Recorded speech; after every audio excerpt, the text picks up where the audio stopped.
Good evening, good morning, good afternoon, whenever it is you are watching this program, and welcome to Sports, Bets, but mostly Chaos. I'm Craig. I'm Jonathan. I'm Benny. I'm Jason. Thank you so much for joining the party as we will jump right to the ice. We got to talk hockey. Boys, the Sharks, I don't know if you want to call it a series. They had 4 consecutive games against Colorado. For whatever reason, they decided to pull one out, ended up winning the game last night. And I mean, we're on the home stretch. So they've only got a few games left. What is your overall mood right now on this squad? Is the season I'm over just yet? glad they're finally eliminated. Loving that positivity over there. I mean, I'm just keeping Yeah. it like let's focus on next season. The season's over. No, I'm just glad. I'm glad they're finally eliminated, so we don't have to hear the Sharks fans who are, not all there, going, but they're still alive and they can still make the playoffs. They could go the rest of the way. I'm like, why? So they get swept by Vegas? Like, no, they're eliminated. Right now, they're tied with the Kings, meaning they keep losing. They'll have a better shot at getting the number 1 pick than the Kings. No, they're not going to finish behind the Ducks, unfortunately. But they're finally eliminated. Don't have to hear about them Sharks fans who are senile. Yeah. Senile. Interesting.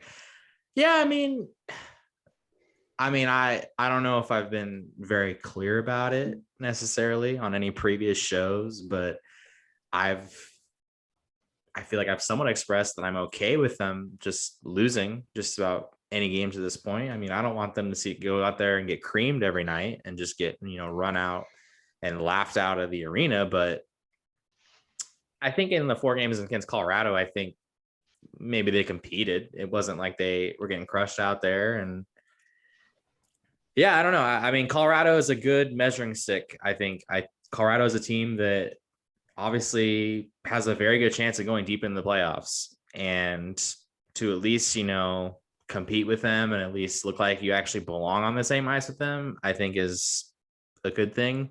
But at the same time, I didn't spend a lot of time watching any of these games of the series. It's harder to commit the time to watch it when, you got A's baseball to worry about and everything like that, and you're following the sport a little bit more. So a lot of time isn't dedicated to it. But I will say, I do want to say one good thing about the Sharks is this kid that they actually got from Toronto, Alexander Barabanov. He's actually been pretty impressive. I think he's almost got averages a point a game since they've gotten him.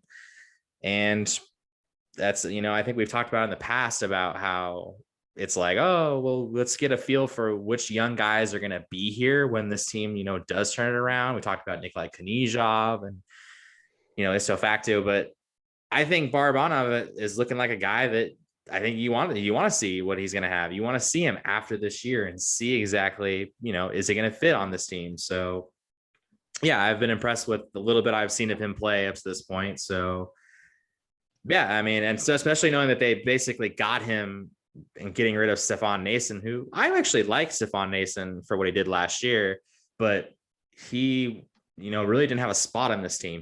I think he played maybe 2 games, I think on the NHL level this year, but he was mostly playing down with the Barracuda. So yeah, I mean, that's another kid that I think, it's like, okay, let's see what this kid has. Let's see if he's going to be on the team next year. And, the whole Gloy situation, man, it's interesting to see how it goes off. I know there's been talk that Kevin Kurz has said it, that they're going to go in the offseason and go get themselves a veteran established goaltender. I don't know who that's going to be, but very interesting to see who it is. I know what they're going to do with Martin Jones. I don't know what it is, but it's got to be something, wouldn't you think? Once again, his contract, I don't know. Are they just going to swallow the money and cut him? But I don't know. Salary cap wise, I don't know what that would cost. But yeah, like Kevin Kerr said, they're gonna go get a veteran. Now, whether or not the veteran is, a Fleury or a Reimer, I don't know. But like, they're gonna go get a veteran goalie, which is nice, as long as it's not, on the Reimer or Dubnik's side. They just Dubnyk, who hasn't really done very well in Colorado either. Like, unfortunately, even with that offense, he's letting in just the same style goals, just some really weird tricklers, 5-hole, and just sloppy goals. And I think if they were to make a deep run, it's going to be Grubauer all the way, and Dubnyk's just going to be enjoying it from a front seat. It's not a hard on Dubnyk. Like, he did fine when he was here, but I think if the Sharks did something where Martin Jones is no longer on the team next year and Devitt Dubnyk is the guy you're bringing in, I don't think, I'm not saying it's like a downgrade, but you're not going anywhere. You're treading water. It's not enough of an improvement to be like, all right, cool. They need a fresh face between the pipes. They really do. And I like, giving, well, let's see what the young guys have. Kojanav's been getting starts. Melnichuk is apparently going to probably get a start at some point before, these last few games. But I don't know. I think realistically, I think if the Sharks can somehow find a way to shred Jones's contract and maybe someone like Vlasic, which I don't like to say it because Vlasic's been a Shark his entire career. He's been great, but his better years are obviously behind him. I feel like the game has really kind of passed him up a bit, but I think those are two guys you got to look at of finding ways to somehow get those off your books in some way. And maybe, I'm not saying they're going to turn into the Stanley Cup contending team again, like in a year, but maybe doing that and finding some way to plug in those holes well, and maybe you're potentially a playoff team next year.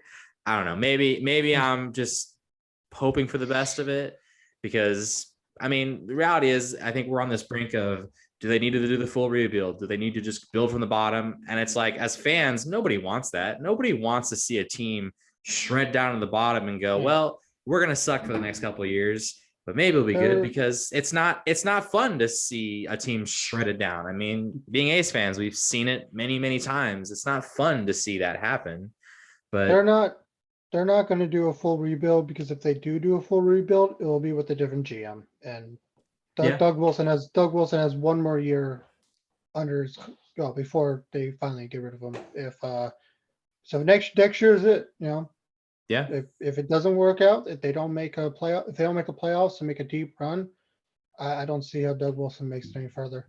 Yep. And then if Doug Wilson does get let go, they will start the new rebuild. Burns will be gone, Carlson will be gone.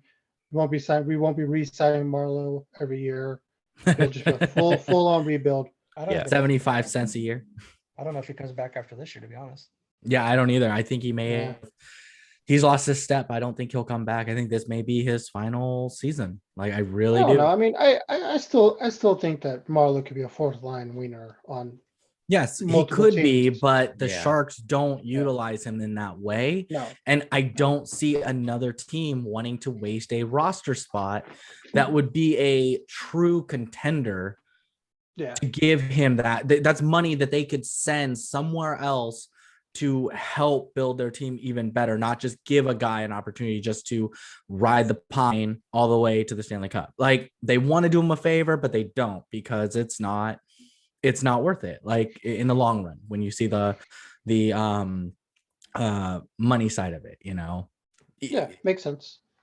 So, well, then the Sharks have their own problems, but I know the Ducks do too. So why don't you make us feel a little bit better and let us know all the issues the Ducks are having? Well, before we can really, make you feel too much better, unfortunately, Cohooney, yes, the Ducks have really nestled their way into that basement, and they made themselves quite at home, I would say.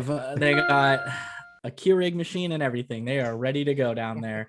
So right now they're sitting with 41 points. They only have 2 games left, I believe, against Minnesota, 2 games on the road. So the way it's in Vancouver and everyone else has games still to play. So they're going to be in either they're going to be locked up in that 30th spot for that second round, second overall pick, I believe. But their last couple games to review, I had talked about the Ducks late win by Cam Fowler with 1:04 left or so, and just doing a nice dangle, snipes it. Well, the Kings did their own thing on Friday, and with 56 seconds left, Anze Kopitar walked right around everyone and buried it to make it a 2-1 regulation loss. And then Saturday, in Ryan Miller's final start for the Ducks in Anaheim, they got a 6-2 win. Everyone played amazing. There was no weak link. I mean, unfortunately, it was only one game because, it was a farewell thing. And then, they came back to reality on Monday and played the Blues. And it was a slow, fast game. No real pace to it. They were just both teams were just getting chances, good looks. It fell apart in the third period, though. And then it was 3-1 loss to St. Louis. But Backes played his final game on Wednesday in St. Louis, who was a longtime Blue. They ended up getting a 3-2 shootout win in his final game. And he was definitely very emotional during the whole thing. And it was pretty cool to see, though, just like with the way they do it with Mo, same thing where everyone's handshaking him and giving him respect. Same thing they did with Miller, now with Backes. So it's pretty good. There was a scary moment, though, where Fowler had been hit up high late in Monday's game, and I wasn't sure if he was going to actually make a return or not. So he did not make a return, and so I wasn't sure if he was going to come back for the next game. He's the only Duck that has played in every single game this season. Every single other Duck has been in and out of the lineup. So they, of course, made that announcement during that game. And with a few minutes, and then late in the game, he gets hit high and has to leave. So of course, it's a total jinx. But he did come back, so he's good. So looking for them to hopefully get their butts kicked by Minnesota for the last two games, and then just really secure that second overall. That'd be cool by me. But moving away from the Ducks, because there's actually real hockey going on in the NHL right now. Someone we were talking about was Spencer Knight for the Florida Panthers. He's actually made now a few starts, and he is now the youngest goalie in NHL history to start his career 4-0. Not the highest save percentage, allowing 4 goals or something like that. They got a good team in front of them. So they've been able to get kind of just get through with some wins late. And there's only a couple games left in the season for them. So I'm kind of seeing if they're not back-to-backs or anything. So I'm kind of curious if they'll give him one or both those starts, because Bobrovsky has been just awful since he got that giant contract. So I could see him getting an opportunity. Another rookie who was also a Team USA player was Cole Caulfield, with back-to-back OT winners for Montreal. Kid's got talent. I mean, you see the videos of him during being on the taxi squad in the practice, and the shootout moves he can do is just phenomenal. He's got a hard shot for a small dude, but back-to-back OT winners. He got a goal tonight, assisted by Perry, but whatever. Then they need to keep him on the third line, though. Every time they put him on the first line, he doesn't do anything. It's just completely irrelevant. But anytime he's on like the second, third, fourth line, he looks good. He plays a little bit more confidently. But moving over to a very interesting situation here that all of you guys have heard about was the Wilson incident with Buchnevich and Panarin. What? He got a 2 and a 10 plus a $5,000 fine, which was broken down to an average worker, or if we did it or whatever, it was like a $63 ticket or whatever, like nothing to us, right? That'd be nice. So he ended up clamping down Buchnevich, sucker punching 3 or 4 times, gets up because Panarin gets on him. Panarin's helmet comes off, and then he slams him down, and Panarin definitely hits his head partially, and now is done for the season. No suspension. They then play the next game against each other, and 6 fights break out in the first 4 minutes of the game. Buznevich wants his revenge on people, takes a cheap shot cross check onto Monta into the face, which I don't condone is okay. And he got a 5 and he was ejected. Okay, cool. But he got suspended for 1 game for that.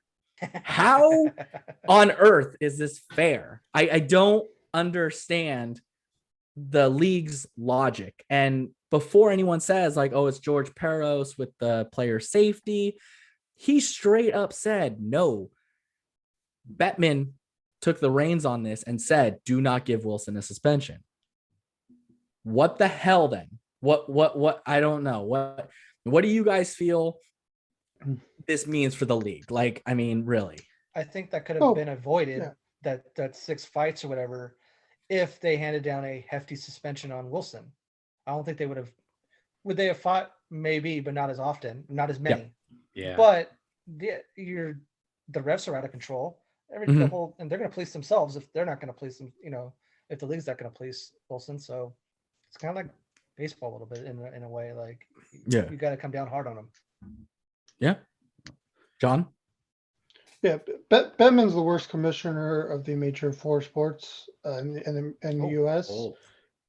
He's been awful our whole life since he's been commissioner. I mean, the NHL is the only one that's had 3 lockouts in our lifetime. Yeah, no other sports had 3 lockouts like that. NBA's had I think 2 in our lifetime. MLB maybe 1. I think '96 was their 1 lockout. Bettman's awful. He's not good for the sport of NHL. He's not going to grow the sport in the U.S. I mean, how many people in the U.S. actually even watch hockey other than the playoffs? This was an awful black eye in my opinion, but unfortunately, I don't think anything's going to change because they don't want it to. Yeah, it sucks.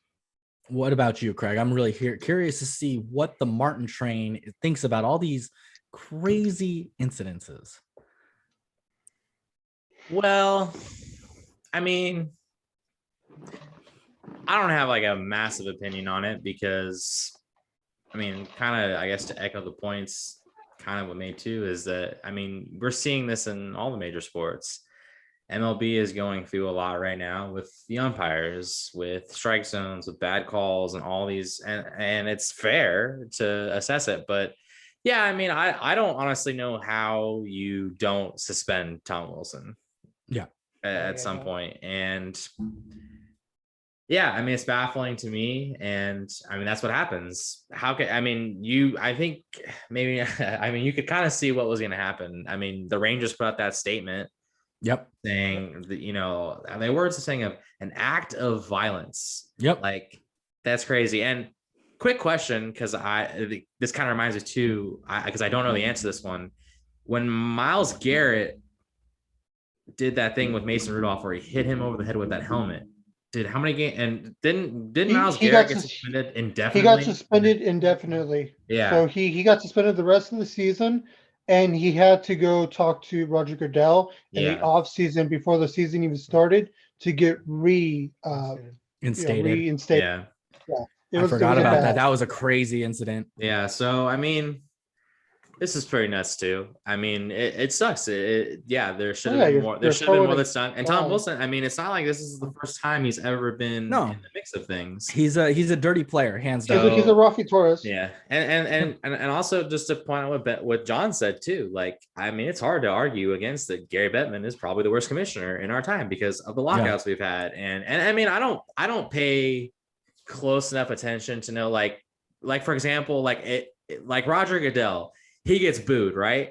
Mm-hmm. I could honestly tell you that I can't sit here and tell you multiple reasons of why Roger Goodell gets booed. I really can't tell you why. I could not name them. I'm sure John, I'm sure Jason, you guys could probably tell me why he gets booed, but I don't.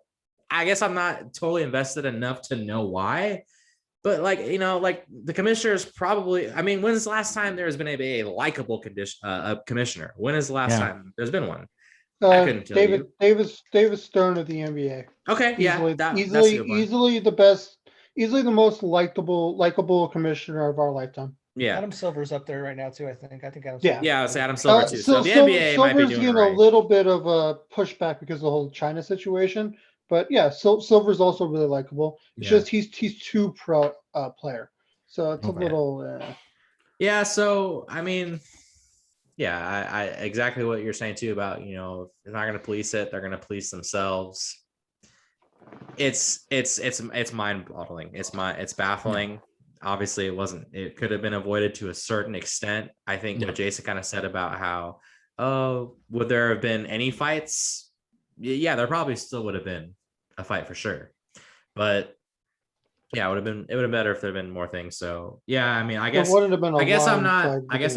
Yeah, I think if it involved a team I followed more, I'd probably be super more invested into it and probably had a stronger feeling. But yeah, no, I think things should have been handled a lot better, and it sucks that it didn't. But at the same time, it gets to like, are we really that surprised? Because no, that's at the end of the day, No. that's what it comes down to is, are we really surprised anymore? Because the NHL is one of the worst when it comes to the commissioner aspect of it and policing the game and allowing it to really fully grow to its best potential. Because again, you allow some just pure asshole beat up a very skilled player and then go after another all-star player and ragdoll him.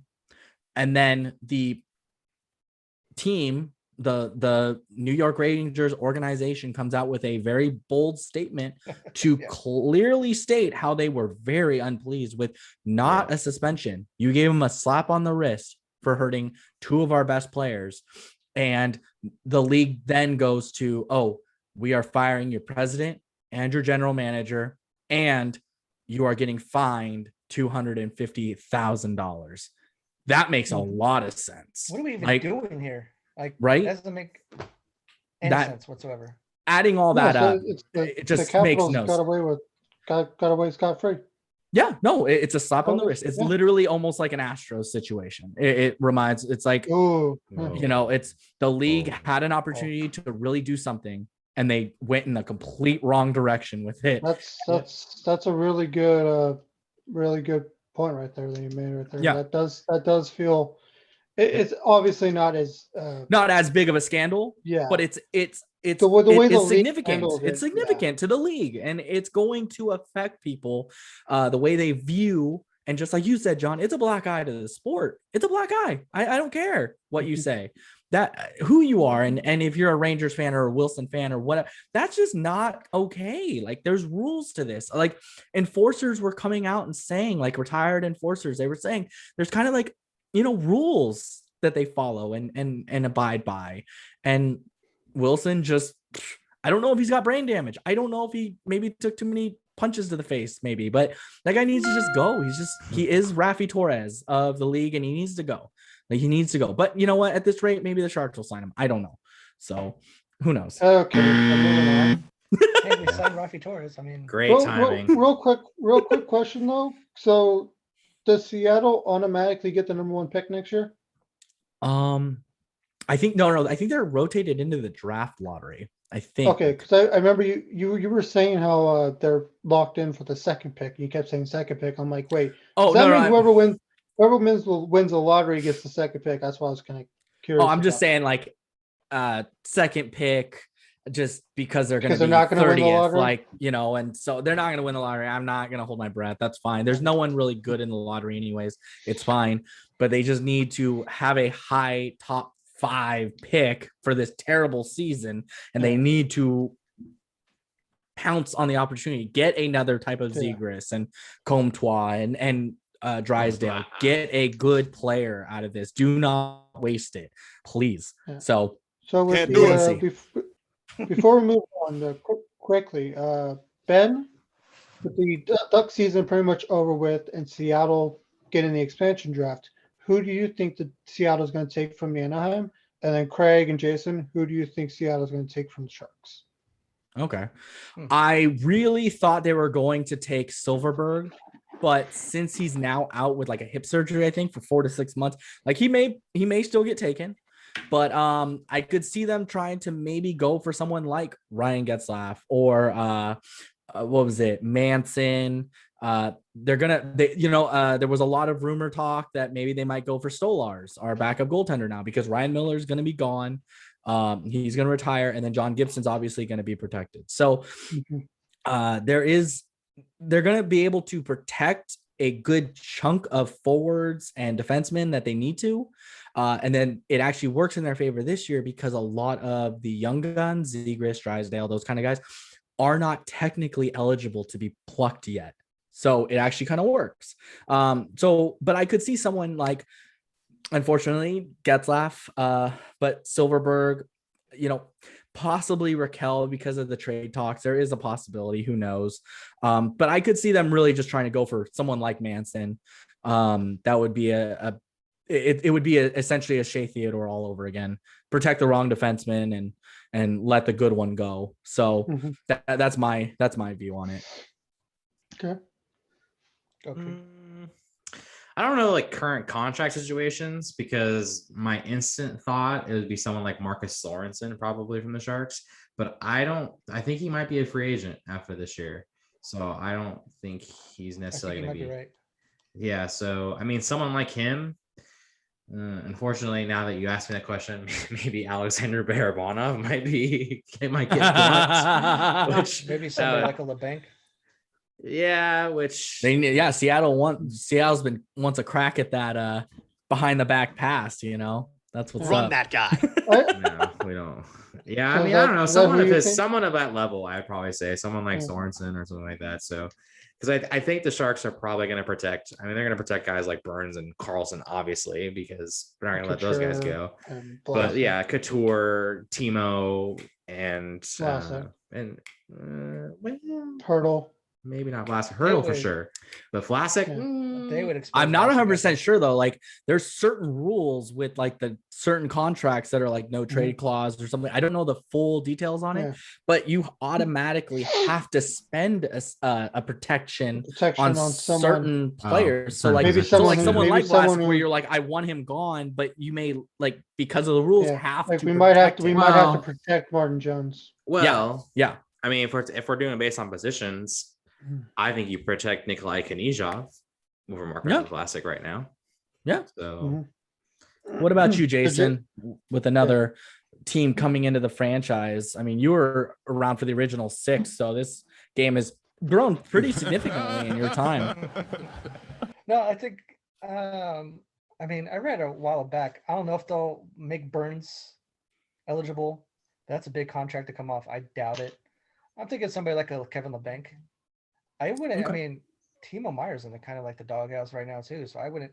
Yeah, it wouldn't surprise me there either. I mean, I think they're probably still high on Timo Meyer. That's something that would concern me, but yeah. I mean, he showed his inconsistencies, unfortunately. Yeah, I don't know the contract situation, just like Craig, but something that came to my mind. Like I said, I haven't watched Sharks games in quite a while. Just too many sports to follow. But if Donato's still in the team, I can see maybe them go grab him. They are. I did see a clip yesterday, a little thing. They are at the end of the season. The Sharks are going to start contract extension talks with Donato. So look for him to stick around, but see him possibly get like a 3-year deal and then get moved. Yeah, I do still like Donato. I feel like he's in the wrong system. It sucks because I don't think the Shark system that they have right now is the best for him. No, he's a skilled player. He is a skilled player. And if he's available, I think Seattle would be dumb not to grab him. Yeah, if he's available, that should be an easy second, third line player for them to grab. So, but yeah, I'm on it. Cool. All right, well, Benny boy, it's time for you to go over how your bets played out last weekend and this weekend, and let's find out why we should or maybe should not fade the Sioux. Well, so last week I was calling my shot of 7-0, and I hit it right on the money.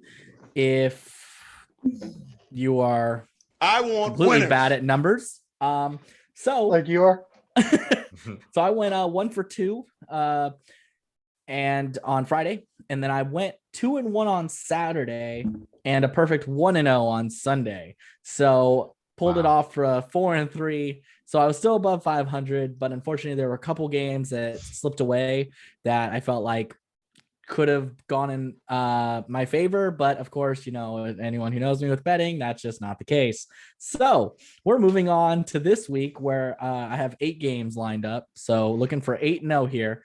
Calling my shot, Jason. Okay. Friday, I got Bolts over the Stars. Those guys have been pretty inconsistent. Jackets over Wings.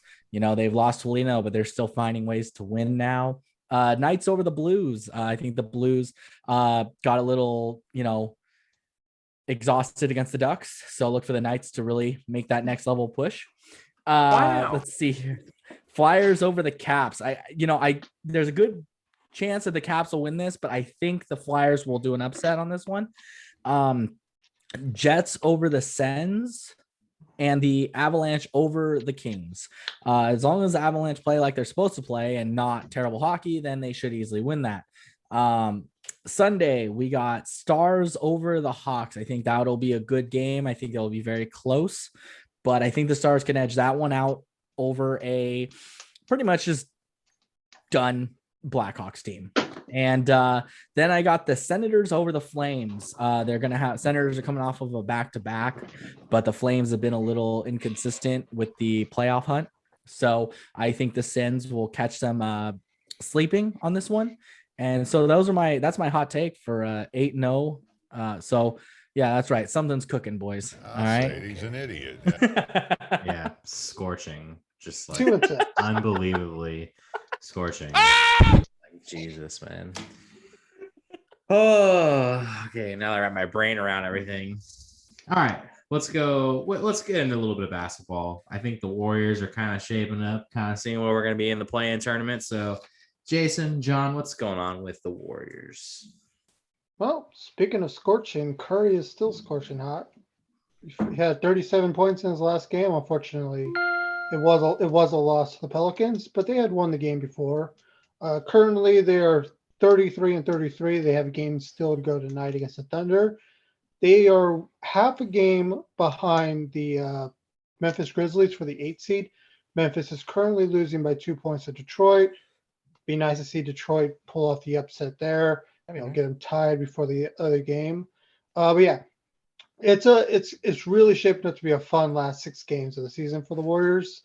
I would love to see them get that 8 seed and not the 9 seed, so that they don't have to play the Spurs and then whoever loses Portland, Memphis, and instead just get to play Portland.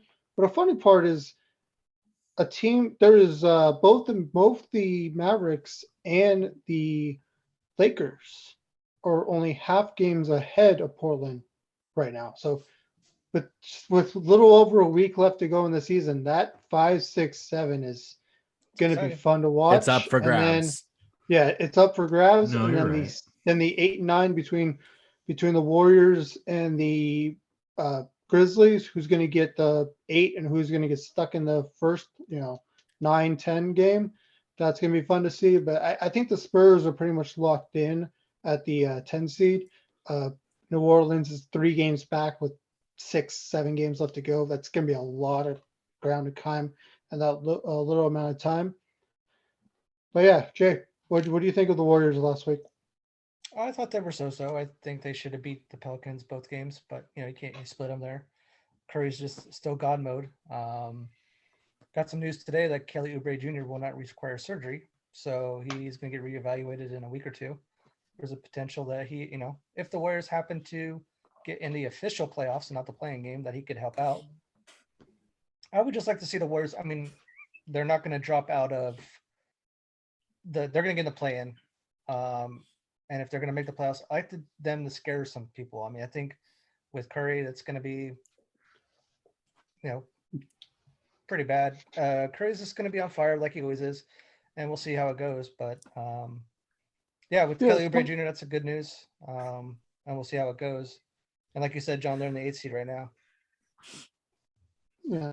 So like something that I saw, I have no idea what the hell's going on with the host right now, but he's losing it. It's going off the rails.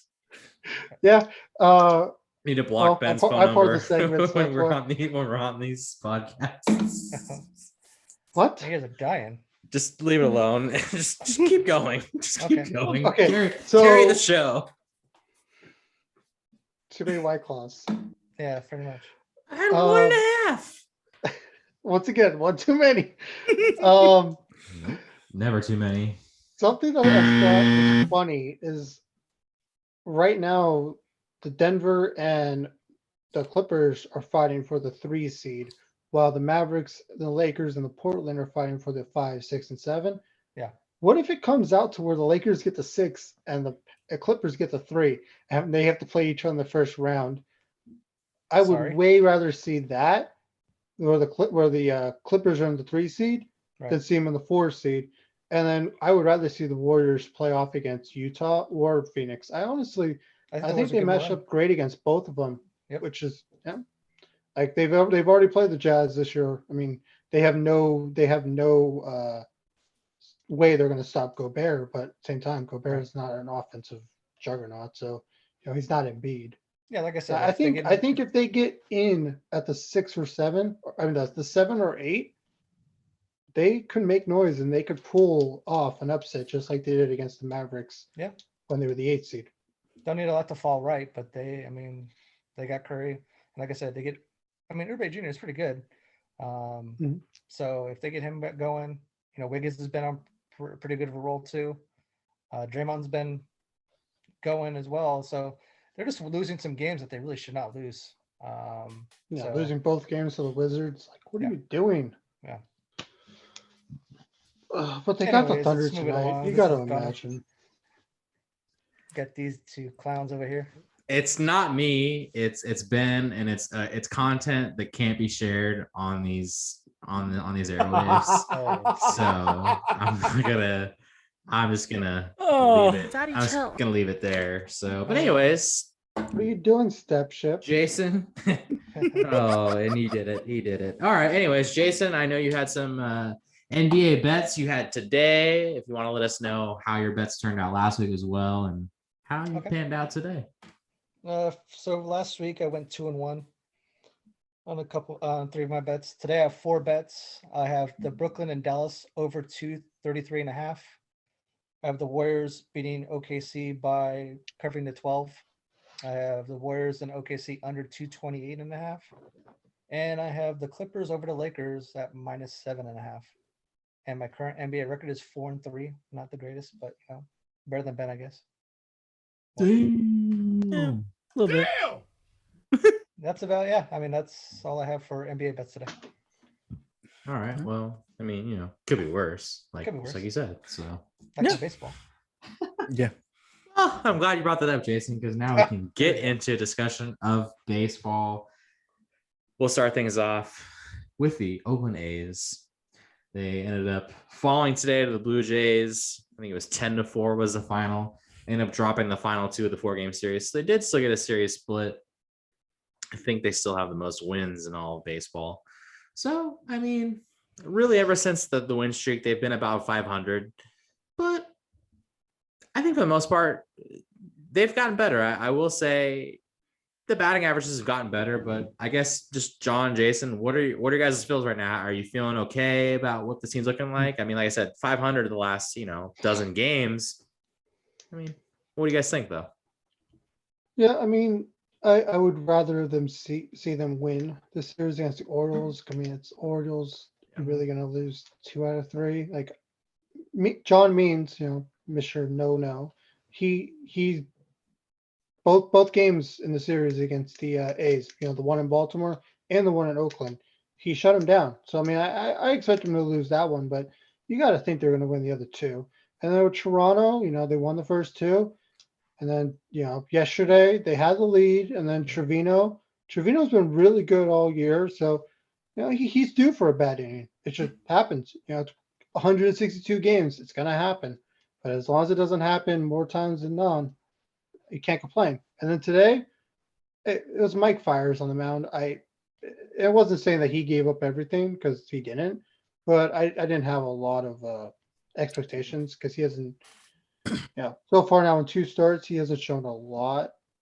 And I just don't know with Fiers, if he's got a position, the bullpen. If he has a position, the starting rotation once Luzardo gets back, I'm not sure about.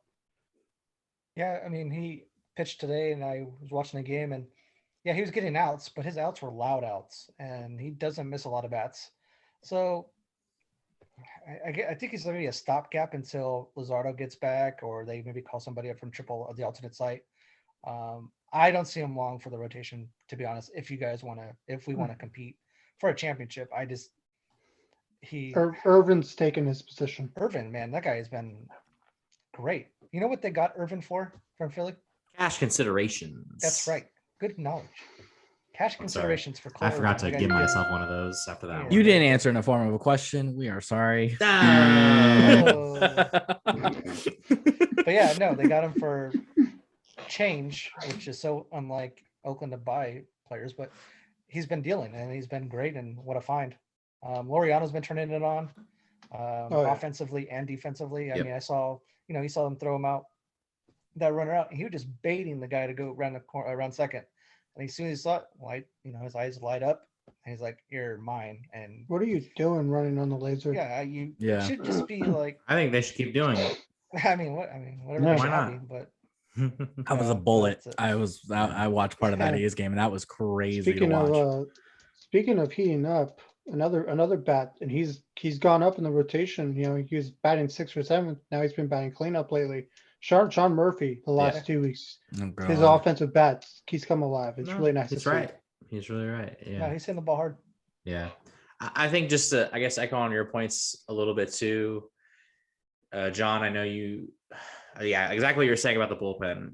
They're not going to be perfect. The bullpen has been relatively, actually, it's been tremendous, really, for the most part. Yeah, ever since the beginning. Once you wipe out that first week of the season, they've been really good. But the thing is that they're not going to be lights at every game. You can't expect them to go out there and just shut everyone down, down the way. So I think to go on, we're talking about too about the Orioles series. Yeah, you don't want to lose 2 out of 3 of the Orioles, but if you really look at the Orioles, they're a pesky team. They aren't just, they're in the middle of a rebuild, but they have some guys like John Means. He's a guy that is going to probably be a good pitcher within the next 2 or 3 years. He's going to be an ace. He struggled last year, but he had a great rookie season. And he's pitched against the A's and he had the no-no against Seattle this week. So, which, by the way, absolutely insane. The only reason why he lost a perfected game was on a drop third strike. That is unbelievable. That's the worst. That is the worst bad beat. No. That is, yeah. And all no-nos. That's a terribly bad beat. But yeah, the Orioles have played the A's tough, really, in all 6 games that they played. So, yeah, the Orioles, I don't think they're a playoff team, but they are making strides. Improving. Their bullpen was shutting the A's down. The A's could not hit the bullpen. So, and I think they say that's the strength of the Orioles team is their bullpen. So, yeah. And then, the Blue Jays, I think when you win the first 2 games, obviously you'd love to see them to pull away with another win, at least win the series. And both today and last night, it was close games. It got away late because the bullpen kind of faltered and ended up being a wide margin game. So that's obviously not something great, but just like you said, they're not going to be shut down. They're not going to be perfect. And then also Laureano. Yeah, Laureano has been tremendous. Defensively, offensively, all over the place. And I really hope. I'd love to see them all make the all-star team, but I really hope Ramon Laureano can. We'll give you guys Pujols, even though he doesn't play for us anymore. Right. We'll give you guys Pujols for Laureano. Yeah. Okay. Well, that's already a no. But yeah, and then, man, you throw me off completely. I think I'm on track of what I'm talking about, and then you say some absolute garbage. I'll text you. Dumpster fire. Nope, don't do that. An absolute dumpster fire of a take, and just throws everything off. So yeah, then you got the Rays coming in this weekend. I'm sure Tyler Glasnow is going to pitch this weekend, so that's going to be probably a disaster for the A's. Yeah. But if you can find a way to win, and it's still really early. We're going to see how this team plays out. So, and I do also want to give the Giants still a little bit of credit on the show here. They did struggle this week. They did lose 2 out of 3 to Colorado, including that game that they absolutely blew in the 7th inning. I think it was 6 runs to lose. Oh, wow. And they also lost 2-3 to the Padres last weekend, but they're still in first place as of right now in the NL West. So kudos to them. They're still getting, pretty good pitching. Buster Posey, oh my God. Yeah. Right. If it was not for Trey, if it was not for Trey Mancini, I mean, depending how you feel about the whole comeback player, I know some people have their opinion because, Posey just opted out of the season last year. But even then, before that, if you just scrap that idea, I mean, his numbers were not great the year before. And yeah, I mean, the guy's been solid. And they also went and got Mike Tauchman from the Yankees. And I think the Giants are liking what they're seeing from Tauchman so far. So they are actually, they gave Joe Musgrove his worst start of the year on Sunday. So any given day. I don't think the start by the Giants is necessarily a fluke. I think they're going to be in the mix. I'm not saying, I'm definitely not predicting they're going to be winning the division, but I mean, because the Dodgers have been struggling massively over the last little bit. So I think both the Dodgers and Yankees, they seem to always struggle in April and May, and then they just turn it on, and next thing you know, they're top of the leaderboard. Yeah. But yeah, I think one of the things I was pointing out the A's too is that I think I'm at the point where I'm almost over the Elvis Andrus at shortstop. Oh. I mean, I do like the guy. I think he's probably a great for the clubhouse, but man, you pulled the plug, huh? I mean, I don't know, man, because he can't hit. He can't hit. Yeah. I mean, and a perfect example is seeing Marcus Semien, which, by the way, great to see Marcus. And this week, I mean, yeah, I'm done seeing him hit against the A's. I mean, he went like 4 for 5 today with a home run, but I mean, it's just another reminder. I mean, that was a guy that he pretty much expressed that he wanted to be here, and they let him walk. And they're talking about the Andrews, but I mean, I'm at the same time, I'm at the belief that a domino affected the entire thing. I don't know if they could have really if they would have really been able to get Semien or not, but it all led to the ability that they were able to, get KD off the team. They ended up getting Mitch Moreland, which Mitch Moreland hasn't been spectacular, but I think he's been fine. Decent. He's been decent. So it's a little mess, but yeah, like I said, glad to see Marcus back at the Coliseum. Hate to see him against the A's, but I guess that's just kind of how it is. The sad reality of it. So, but Ben, I know you kind of briefly mentioned Albert Pujols. The Angels DFA'd him today. He's going to be somewhere else, but when he finishes to finish off the last bit of his season. But just throw it to you with how the Angels are doing. I know they're trying to avoid getting stuck by the Rays tonight. Yep. So, So speaking of Pujols, kudos to him for a great career. Just about half of his career playing for the Angels, and it was really cool to see him play there and do what he did. And he's going to be a Hall of Famer, obviously.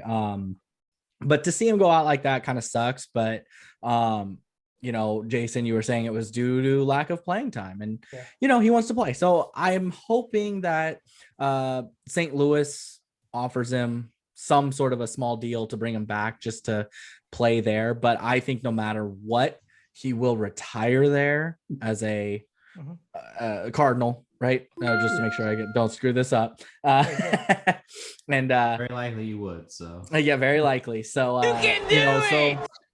so I'm hoping that he'll be able to fully retire there at the end, no matter where he ends up playing the rest of this season. At the end of the day, I hope that he does retire with the Cardinals and gets to be where he was. He was with them when they won their World Series. So kudos to that. But speaking of here and now, so they had that 3-game series against Seattle. I was hoping that they should have been above 500, if not maybe sweep the series. That was my hopes, and of course the reality was the crashing turn of events of a 1-2 in that series. Just was awful. There was just nothing good. So they're currently playing Tampa Bay right now in a 4-game series. 4th game is going on right this minute. It was 0-0 when I had last looked. They did get out of the inning, so it is 0-0 after the first. But unfortunately, they dropped game 1 in a 3-7 loss. Ohtani with a 2-run bomb and Rendon with a solo shot. Unfortunately, Rendon foul tips the ball into his knee, and he's now out again. So that's cool. So then, needless to say, game 2 was a little bit of a struggle, 3-8. Cobb with the L. He gave up only 2 runs in 5 innings, 8 Ks, 5 walks. But it all fell apart. Mike Trout with a home run, but again, if you're getting blown out 8-3, who the hell cares? 3-1 loss, 1-3 loss in game 3. Ohtani pitched really well, but again, he had 0 earned runs, 6 Ks, but 7 walks. So it was not a long outing. Can't do it. Guerrera came up, and he gave up 3. So they ended up losing, blowing that 1-0 lead they had. And then tonight they got Heaney on the mound. So hopefully they don't get swept. They're currently 13 and 16 right now. So hoping maybe 14 and 16, but again, things have really kind of derailed for them right now.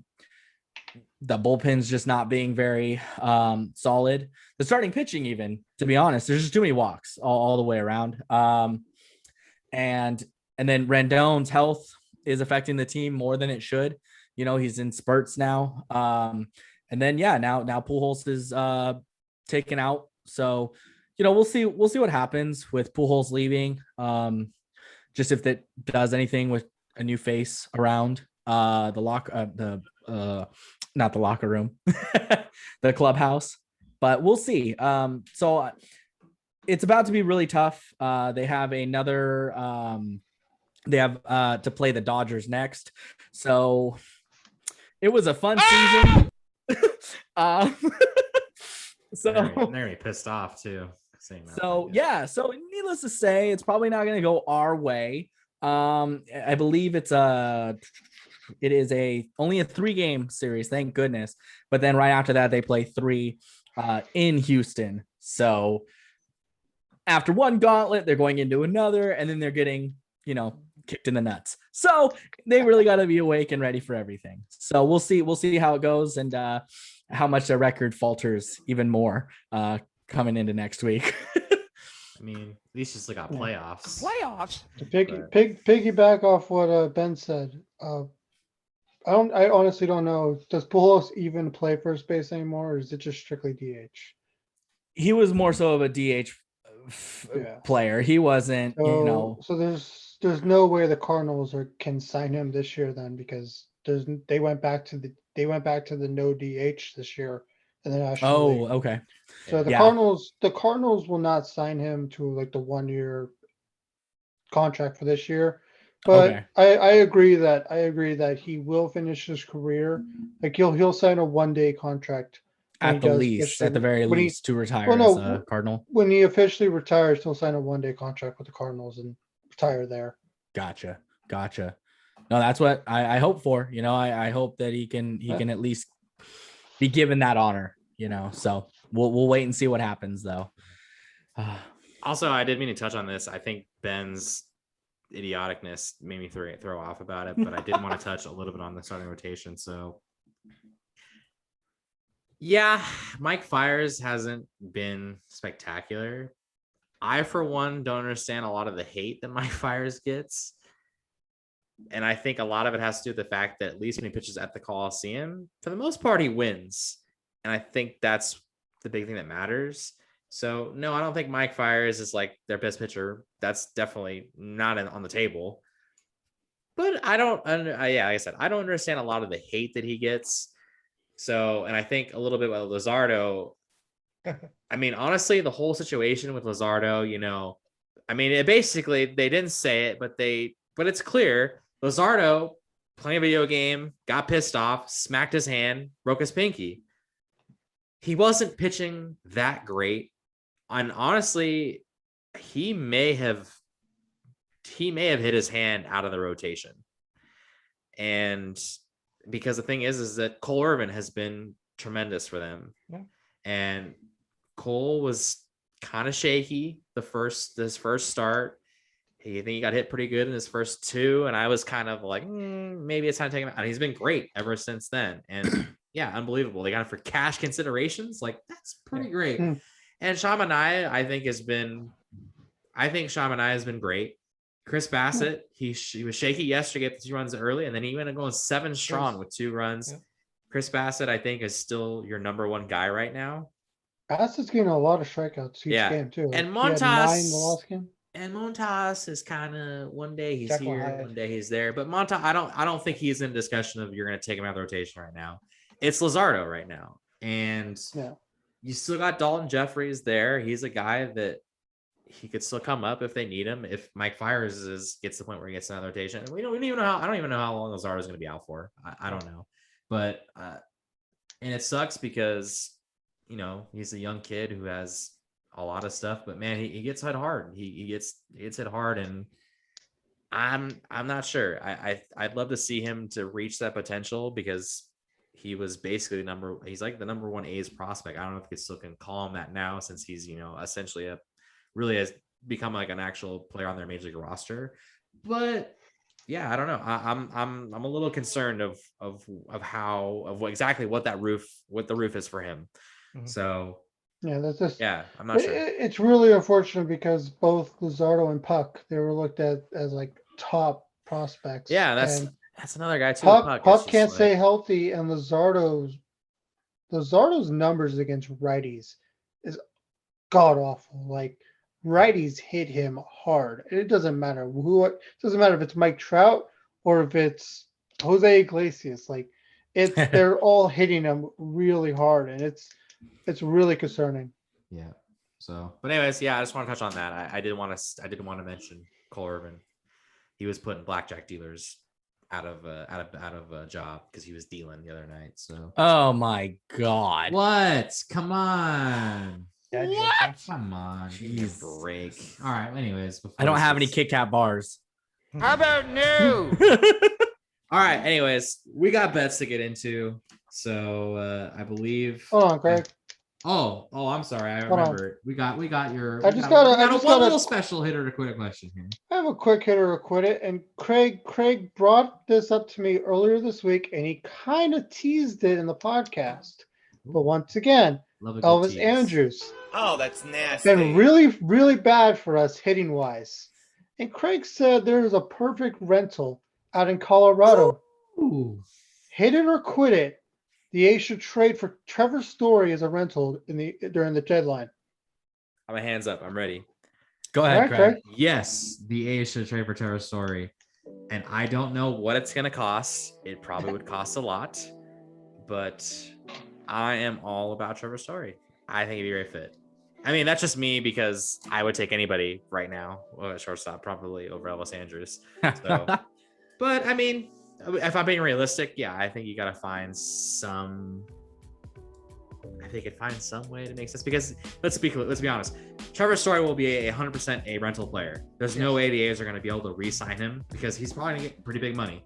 Him, Carlos Correa, those other shortstops are going to get big money. We got to remember, Marcus Semion's another guy. He's on a 1-year deal right now, so Semion's going to be on the market again next year too. So that's 3 shortstops right there that are going to be on the market. Carlos Correa has declined 2 contract extensions from the Astros, so you already know he's going for big money. So yeah, he'd be 100% a rental player, and I don't think the A's are going to be able to get Trevor Story, but I mean, imagine the A's right now if they had Trevor Story on this team. Woo! But yeah, so I guess I'd be hitting it. The A's should trade for Trevor Story. I don't know what it's going to cost him.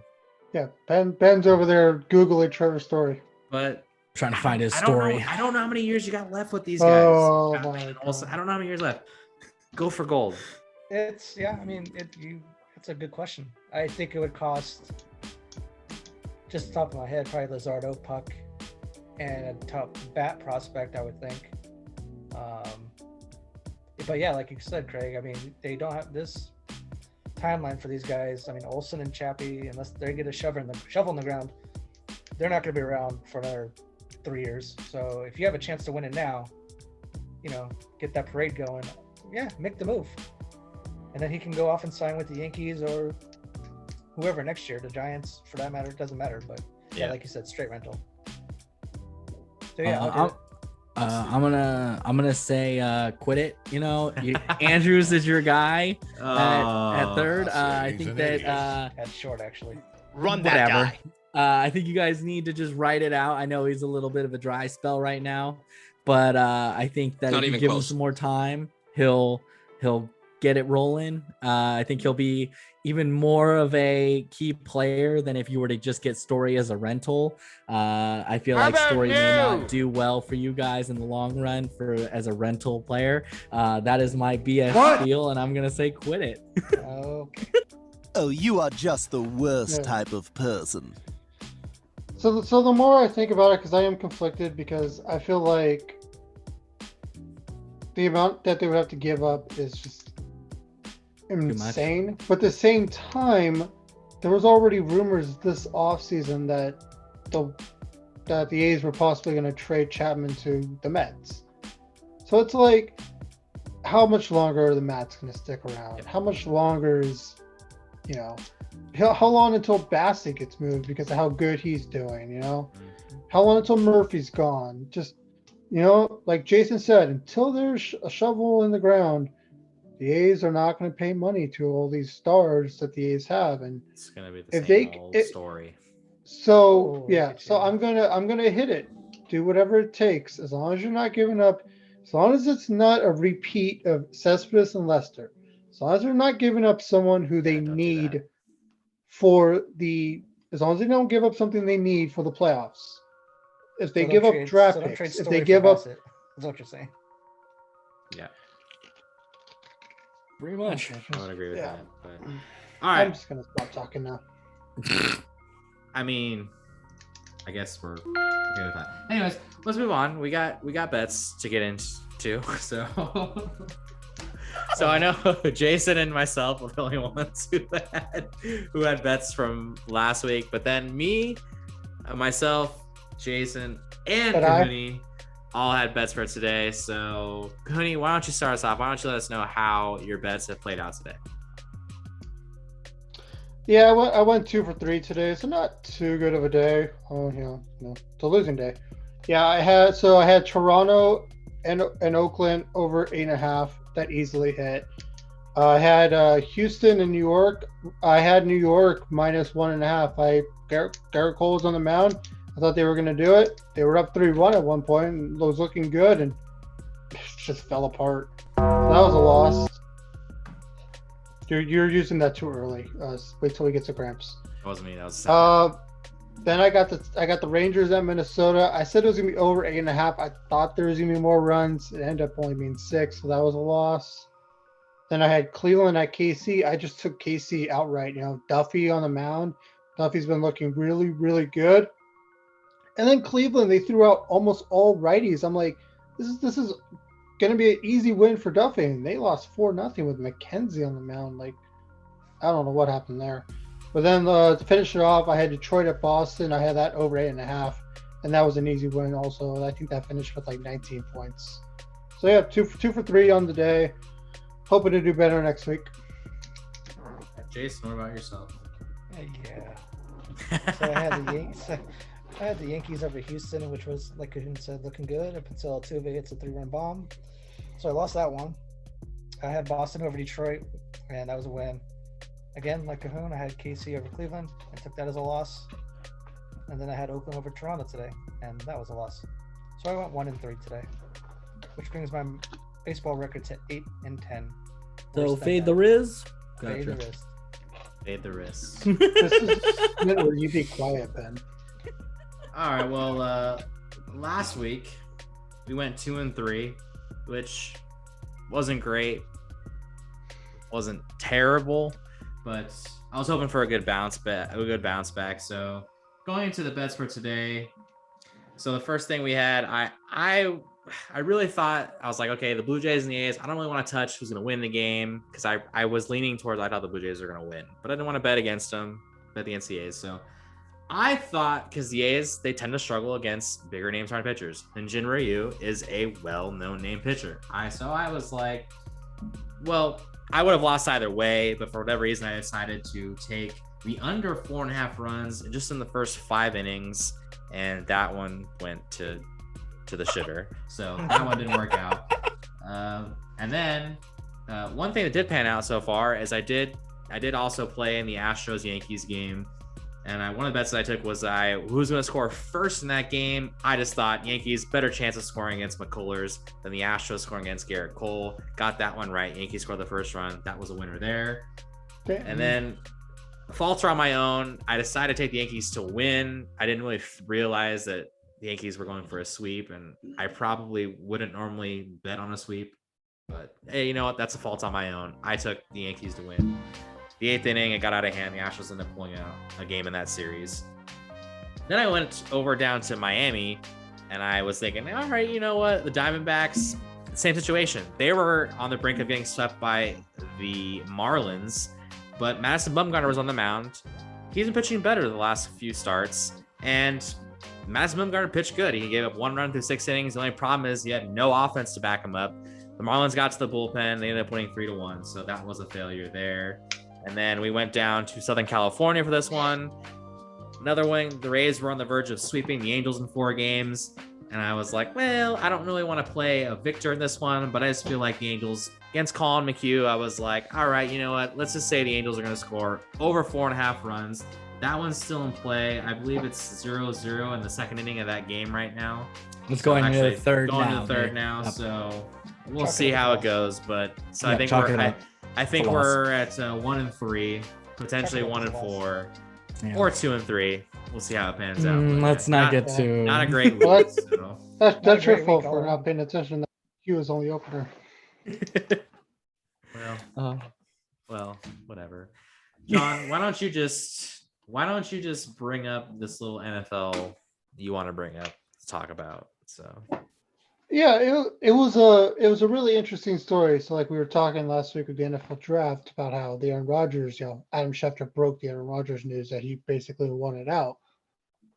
And then fast forward a week, Adam Schefter is on the Dan Patrick.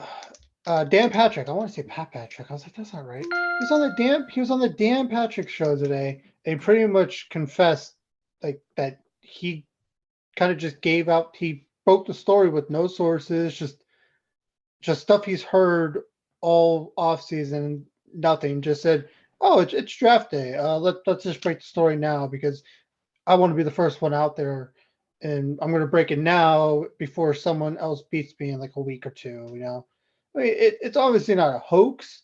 There's a lot of truth to what he said, but the fact that he did it on draft day and did it with no sources and it just kind of rubbed me the wrong way that like he kind of screwed the Packers over there, like to just throw that out there. No, like he said, oh, it was just conveniently draft day.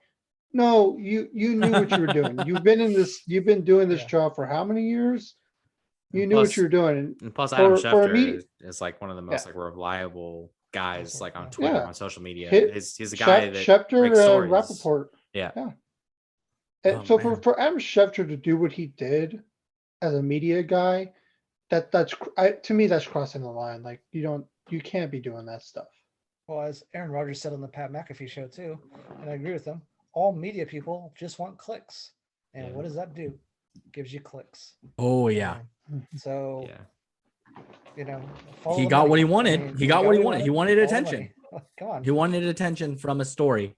Right. That's a big name story right there, and that's a believable story. Not saying it was not true, but it's believable no matter how. You don't need to have your sources and all that because people are just going to eat it up and retweet it, respread it out there. And I mean, look at us. When we were hearing about it, we were like, oh my God, you hear about this? You hear about this?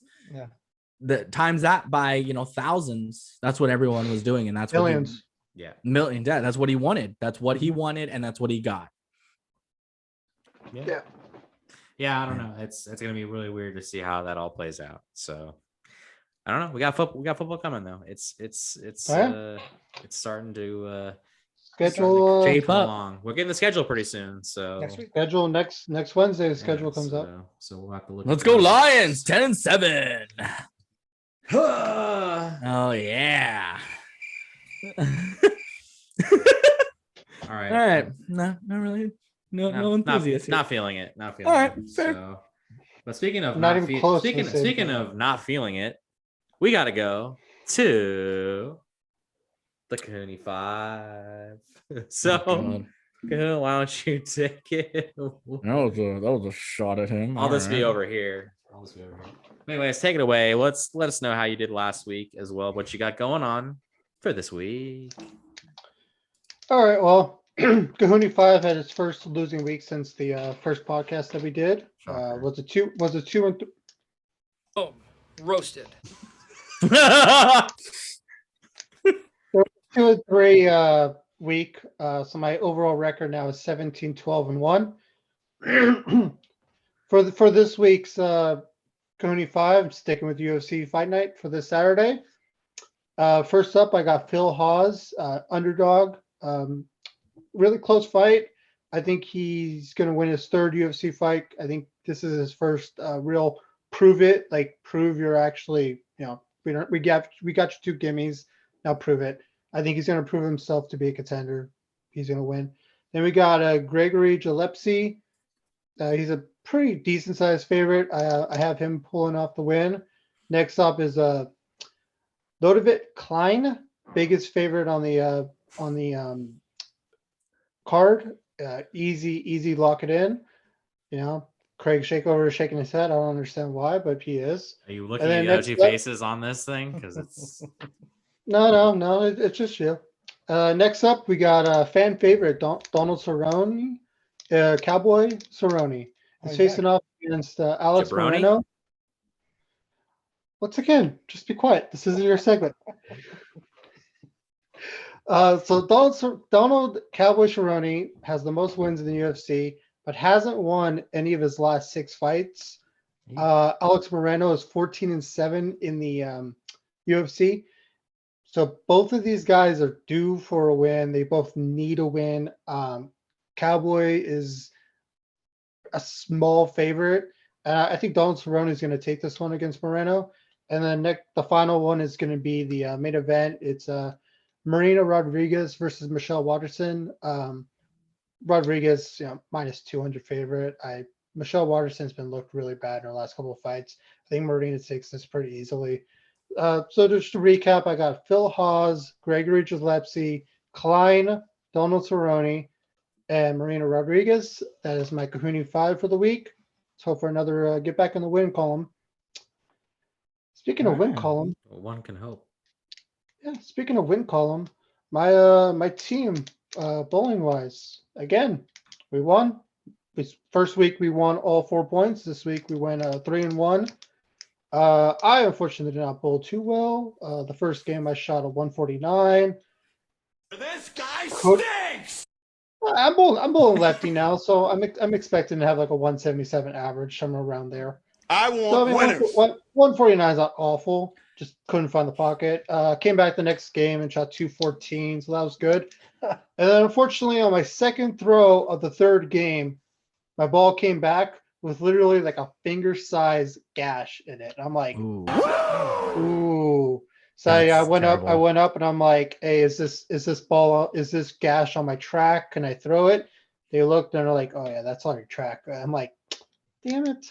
So I ended up having to pull the other ball out of my bag that really isn't fit right for me, and I ended up shooting a 138. So That's what she said. it was a rough week, but after 2 weeks, I have a 172 average. So I'm still better than Ben. All right. Well, that's a discussion for another day. But yeah, no, that's okay. All right. Okay, Craig, just take it away. All right, I'll take it away. So let's jump to the softball diamond. Last night we had game 2 of our season. Game 1 did not go great for us. We got motorboated pretty well. It wasn't the most enjoyable, but last night we came out. We got a victory. First win of the season. It was a 19-13 final. I had to pitch in that game, which was a little scary at first, but I actually felt Scary pretty for you or for comfortable the in team? I Little think it bit of was a both. mix of everybody. Oh, okay. So, but hey, I think it was just a good win all around. I think it was good. We got down early. It was 7-0 after the first inning. And it was kind of like, oh, are we in for another last week again? But we started getting the bats going. And once the bats got going, it was hard to stop. So I think everyone hit throughout the lineup for the most part. Ben had a few hits, which It was was shocking. I went 3 for Crazy. 4. Who would have guessed? who would have Wow. guessed it? So That's and a they, season. and they That's a weren't- career high. and they weren't cheapos. They weren't cheap. I mean, they weren't like, I think there was one that was for sure a blooper. Like one was a blooper One was a in blooper, between the so. second baseman and the left center fielder, but they couldn't get to it. Got on first, farted on my way, but I got there. Oh, boy. But yeah, I think it was just a really good team win. You know, it was one of those things where just everyone was contributing. We were all feeling good, and it's just, you know, hitting is contagious for sure last night. So I think it was just a really good game for everyone all around. And it was just fun. It was just absolutely fun to get into it. So, I mean, I said it last week, it's just fun to get back out there again for sure. Yep. But it obviously feels a lot better when you win. So, but I think altogether, yeah, it was good. And I just hope that we can keep the momentum and go into next week. We've got the late game next Wednesday, and hopefully we can get ourselves above 500. So that would be nice. Take care of that business over there. So, all right, Ben, not Ben, John, you can wake up now since, you know, apparently bowling is so much more appealing. Let's throw it I'm just talking over. about how you have a late game, so it just means that you and Ben are going to be out. Well, especially Ben, you'd be really tired. Well, I mean, we had the middle game last night, and Ben still showed up to work an hour late this morning. So, Yeah, what's that mean? 2 hours? 2 hours late next week? I'm probably just gonna have to call in on the sick. next program, on the next show. I'm just gonna have to call in sick. On your spot already, nice. All right, Ben. I know you have been a little flustered. You've been a little angry because Carlos Correa isn't really rubbing you the right way. And That's what she said. Let in there really quick. But anyways, Ben, why don't you just let us all know, what is it about Carlos Correa? Craig, are we on a 3-second delay? No, we're not on a 3-second delay. Damn it. But Ben, take it away.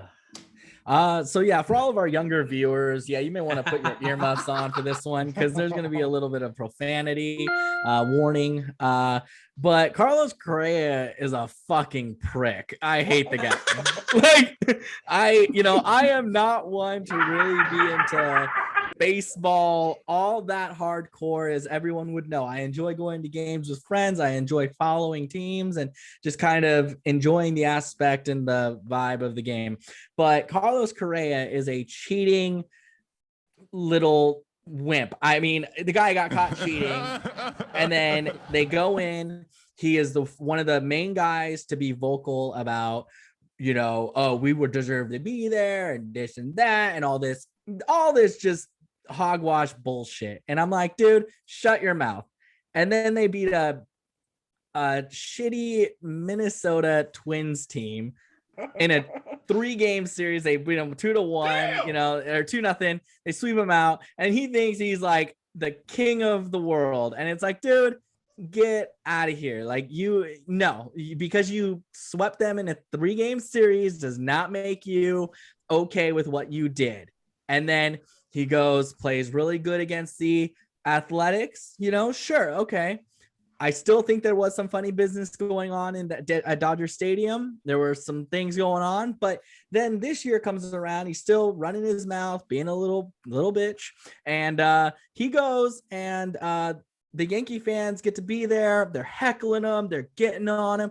What do you expect, dude? You're a cheating team. You're one of the most vocal cheaters out there. And then then people are sitting there. Oh, he was like almost in tears. Oh, boo-hoo, man. Grow a pair. Like, Jesus. Like, I mean, I don't care what no, shut your face. Like, shut your damn face. Everyone out there, the fans, the other players, they have every right to say what they want about you and your cheating ass self because you are the most vocal. Altuve, yeah, sure, he was vocal at the beginning. Now he's not really saying much. Reddick, he was riding their coattails saying like, oh yeah, I'm like, Reddick, shut up. You were literally useless, okay? Jesus, just be happy you were on the damn team, all right? But now, but Correa is like the guy saying like all this shit. So what do you think is going to happen when you're pissing off millions of fans to a multi-billion-dollar sport? Yeah, people are going to come at you, dude. So you better put your little big boy pants on and get ready for that shit. You're still making a shit ton of money. You're going to make a shit ton of money next year when you get signed to some sort of extension to wherever you may go. So shut the hell up and buy yourself some earplugs and suck it up. Like, that's such bullshit. I don't care. And I would say that about anybody in any sport. If you're going to sit there and run your mouth and think you're some big and bad guy behind a screen, telling the media this, saying this shit to fans, whatever, and trying to be a big top dog, and then you get put out into the real world and fans can get to you and they're wanting to just run their mouth at you personally, you better shut up or nut up. All right. Like, this is ridiculous. Like, I hate the guy. And I'm telling you right now, I'm not one to ever say like I want to get people like hurt or anything like that. But so help me God, with the thousands of viewers we get on this shit, those pitchers better be beaming the shit out of him on his side. I don't give a shit. Like, you better be beaming him because he damn well deserves it. Because then maybe he'll actually have a reason to fucking cry. All right, like, make him tear the hell up. That guy's a little bitch. So yes, that is my rant. And bam. So anyways, take your earmuffs off, kids. Very good. That was, I like how he plays the victim now, right? yeah. He's the That's victim. bullshit. Yeah. Yeah. I think the only thing I'd add on to it is I agree with like almost everything Ben said on that one. So Absolutely. I think the only thing I would say is that, yeah, so the same thing, like I don't wish injuries upon anybody or anything like that. And also, I mean, I don't know of anything of it, but I would say, like, yeah, you heckle the hell out of him because the Astros got away with murder. They got no punishment whatsoever. So you know what? You're going to get heckled. I think there's certain things that you don't say. Like, if you're a fan, I don't think you need to make any comments about family, about their children, anything like that. That stuff, that's a no. I don't care they cheat or not. There's certain things you just don't say, and that would be definitely something you don't. But yeah, other than that, I mean, dude, you got it coming. Like, you guys got away with everything. You got no punishment. So sorry, you're gonna get heckled. Yeah, you thought you got lucky you didn't get it last year, but sorry, it's coming. Just be happy that it's not in full stadiums full of fans right now. Yeah. So. Oh yeah. People absolutely. would be just like people like, cheer on, you know, in groups, you know, like everyone can get a chant going. The whole stadium, like 70,000 people would be chanting the same thing. Cheater, Correa's a bitch, something. I don't even matter how profane it's gonna be is. fuck Correa. Yeah, it doesn't matter. People are going Correa. to be together in sync, hating on one person, and they have every right to. And Yankee And like rambunctious, they're known for their. Oh their yeah, chants, those guys like, are vicious. Yeah. And this is only with what? This is with what? 10, 30%, 15% capacity, 20, or whatever. 25%, 25, like that. that's insane. You can't handle 30% of the fans, man, but you're gonna handle 100% when they all come back. Come Yeah, on, man. right. And Buy some damn something that earplugs. Craig brought up earlier this week. If you think this is bad, just wait till they go to Dodger Stadium. Oh yeah, that series they have. What did I say? Like first week of August. Yeah. They play 2 games. And in who Dodger knows? Stadium. Who knows? There's gonna be blood. By August, who yeah. knows? Gavin, they could, LA County could be in the yellow or better, even better than that. They could have 50% or 50+% capacity. Like, just Good luck. guys, Yep. get your popcorn ready for that series. It's gonna be fun. Yep. Yeah, that's gonna be very interesting to see. So yeah, but anyways, Jason, it is your turn. You're the cleanup hitter of it. I know you have like a rant of your own. I think we're officially gonna name it the "Get Off My Lawn." Something like that. My I have old actually man 2 quick. impersonation, but I take have away. 2 quick ones. You touched on it earlier. MLB replay is a joke. All around, it's a joke. Why are we having MLB replay when you can't get the call right? I am tired of hearing about, well, the call on the field was this, and you need to have 100% evidence. Just get the call right. Yeah. I don't care what the call was on the field. Give me the call that's right. That's 2 weeks ago. Andres Andrews literally slid across home plate with his hand almost off the entire plate, and they still called him out before the tag. And then this week, Andrew McCutcheon was thrown out for what they said running outside the baseline. But if you watch the video, he ran a straight line from first to second base. So I think the umpires now are just trying to get themselves propped up a little bit, recognized a little bit more. I don't know, but some of these calls, I understand umpiring is a tough job. I'm not saying it's easy by any stretch, but get the calls right, please. You have this you have replay in the game for a reason. Just get the right call. What happens if this is in the playoffs of the World Series? Yeah. It's going to be a terrible look. Mm-hmm. So that's one of my rants. And the second rant, you guys know I'm not a big LeBron James fan. He came out when the Lakers fell to the 7th seed for a half game. It was like a day. And he goes, whoever came up with the play-in tournament needs to be fired. And I'm like, oh, so it was fine when you guys were kicking everybody's ass in the 1st and 2nd seed. But now that you might be in the play-in game, now it's a problem. It's been in this league for the last 2 years, probably because of COVID related last year. And the NBA said, look, this is kind of entertaining. Let's run with it. And now that you might be in the play-in game, now it's a problem. Here's a thought: win more games. Don't give me no more excuses. Don't give me the whole injury thing. Sorry, my boy Clay's been sidelined for 2 years. I don't want to hear it. Win more games. End of story. I want winners. That's exactly that's it. the problem. I want winners. That's the problem with Yankees. Not the Yankees. That's the problem with the Lakers. Is it's literally just LeBron James and Anthony Davis. That's it. Like Right. the fact that people are just so gun ho that they're gonna win it all. It's like I don't get it. And yeah, they're like I said earlier, they only have a half game lead going in today over Portland. Right. Like And if they Father- easily can drop to that 7 Sure. seed and have to play the play-in. I have to play. Dude, come on. Don't tell me that Adam Silver in the NBA doesn't want Lakers and Warriors 7-8 in the playing game. That would be No, a they don't. They ratings don't want that monster. at all. No, would- they don't want that at all. They want the Lakers in the finals. That makes them more revenue. I'm just saying, Fortunately. if they wouldn't be mad if the Lakers fell to the 7th seed. Yeah, as long as they're not eliminated. But anyways, LeBron James, get off my lawn. Did you see the outrageous foul that Stanley Johnson did on LeBron James? Oh, I saw this one. This is the one where I saw so much replay where like LeBron went up, didn't even get hit. Oh, didn't Like, get did hit. not He make fell, flopped contact. off? Yeah. And then he like came down and was like holding his head. He said, Yeah. I thought it would, Stanley man. Johnson went straight up, just went He's straight a- up, and LeBron, not his elbow didn't even graze LeBron. And LeBron Someone's acted getting an like Oscar.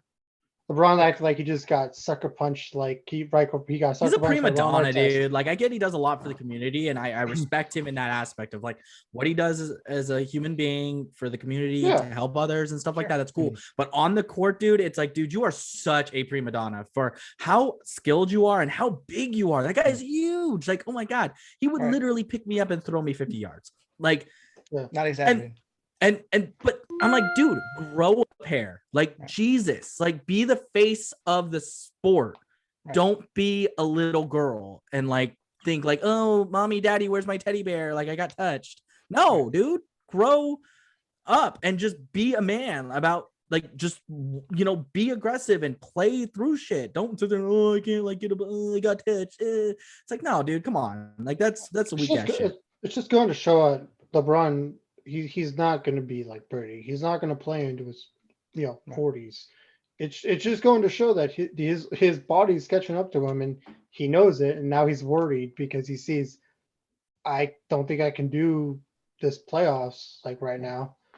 And people aren't paying attention enough to like LeBron's kind of showing like signs that his body's not going to hold up for this playoff. Yeah. Yeah, people are just so gun ho that they're going to win it all. Real quick, sorry to interrupt. Breaking news. Oh, hold on. Oh, we got breaking news. The Angels are winning 3-0 in the What happened? third after 3 innings. They got I believe an RBI, and then Ohtani then hit a 2-run shot. So now it's 3-0 after. Man, I should 3. put money on MVP for that guy. Man, I'm kicking Right? myself right now. Dude, Yeah. Ohtani is legit, dude. I got to get his jersey. Anyway, so back to you guys. Yeah, So glad this show is almost over with. Good Lord. Lord, give me the strength. So did you guys see? Speaking of prima donnas, did you guys see Kyrie Irving? How he got I'm sorry, we're actually out of time. he got fined for not speaking to the media. Oh, okay, interesting. Yeah, he's Back to you, Craig. Yeah. Oh, I don't care. I'm still going with this. I don't care. He's the biggest head case in the NBA. Oh yeah. Yeah. Oh man. He thinks Oh, yeah? the Earth is flat. Oh, Well, you know, some people are a special breed. The nice way of putting it. But anyway, Okay, this back to you, Craig. Craig. this has the potential of just getting really insane, which is too late for that. So, anyways, we're getting ready to wrap the show up. You know how we like to do it on this show. We got shout outs. And it goes all over the place. But Ben, you have been chosen as the one to lead it off. You will all probably understand why. So Ben, start it off. What shout outs do you have for us today? Well, I'm gonna shout out Bedard or whatever his Canadian name is. That kid is something else. So hopefully Team Canada can win a gold against Russia here. But also on a serious note, shout out to Nurses Week, to all the nurses who have nice. Been able to battle through this COVID to keep us all a little healthier and a little safer. So appreciate it. And thank you to my mom and my mother-in-law. So both of them are nurses. So definitely want to say thank you to them. And so, yeah, that's my shout out. So rolling on to you guys. Who wants to go next? I'll go ahead and go. I have one shout out, which, I mean, Ben, you kind of were on the right track there, because I do want to shout out my mom because it's Mother's Day this weekend. So shout out to my mom. Happy Mother's Day to you. So... guys are all going to hell. Give me out of the loop on this. We basically were basically on this ship, right? This metaphorical ship, and we were like, should we let Ben know to come on the ship with us? And we decided to let him drown. So we are probably awful people for it. We are probably awful people for it. But yeah. But anyways, yeah. Serious note. Happy Mother's Day, Mom. Love you very much. I owe so much to you. So I probably could never thank you enough for it. So that's my shout out for this week. Ben's gonna get a text message from his mom when she watches this. Like, how dare you? Jason, can't wait to see the comment on the channel. Yep. All right, I'll go next. So I'm gonna follow up with Craig. I'm also gonna shout out my mom. Happy birthday. Oh boy. Happy Mother's Day. I love you as well. And then I have another shout out. I'm just gonna shout out my buddy Nick. He sent me these really cool baseball cards, Topps baseball cards. So if you can see it, this one's Matt Olson, and he's struggling this year, but Luzardo. Oh, nice. Really, really cool baseball Run that cards guy. 2021 from this season. But yeah, thank you, Dick. Nice. Yeah, I'd like to shout out my mom, who's no longer with us, but miss her every day. And all the mothers out there, Heather, the mother of my kids, Rachel and Nathan, does a fantastic job with them. Just another great Mother's Day to be had this weekend. And shout out to them. I do one shout out, sports related. We kind of skipped over it. Oh no, Canelo Alvarez is fighting this weekend. It's boxing. I know you guys don't follow too much, except maybe Cohooney. But Canelo Alvarez is fighting Billy Joe Saunders this week in Dallas in front of 70,000 people. So apparently COVID's done there. But we'll see how it goes. But that's all I got. Nice. Okay. Cool. You guys all suck. So, anyways, happy Mother's Day, Mom. Sorry. Oh, I'm sorry. My bad. We're out of time. We're actually out of We're out time. of time. We're out of time. God. We're on a strict time limit, unfortunately. Yeah, our promotional considerations actually expired, so we got to wrap it up.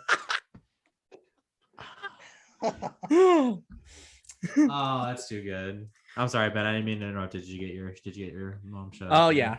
I'll be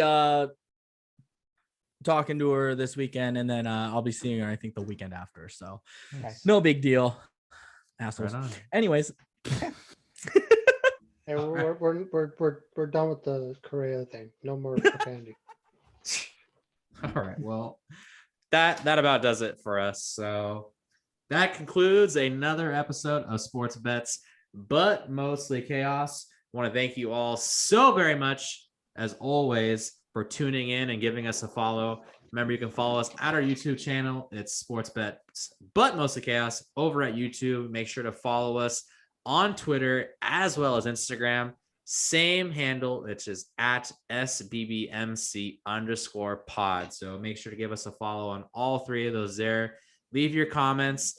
Leave anything you want to say. Any questions you guys have. We know we didn't do Hit It or Quit It this week. It'll probably pretty good chance it'll be back next week. So leave us your questions, and more than likely you're going to be on the program. So, we're shouting out all of our good friends and everything there. So, but yeah, that about does it for us. But yes, Mother's Day this Sunday. Happy Mother's Day to all the mothers out there. Happy Mother's Day. For all the work that you guys do. I mean, the mothers, you make the world go round. So shout out to all of them out there. So, but yeah, that does it for us. So everyone have a great night. Be well, and we will see you all next time. Oh, sorry. I should say, to tease it, when will be the next time? We got Jockparty. It's coming back.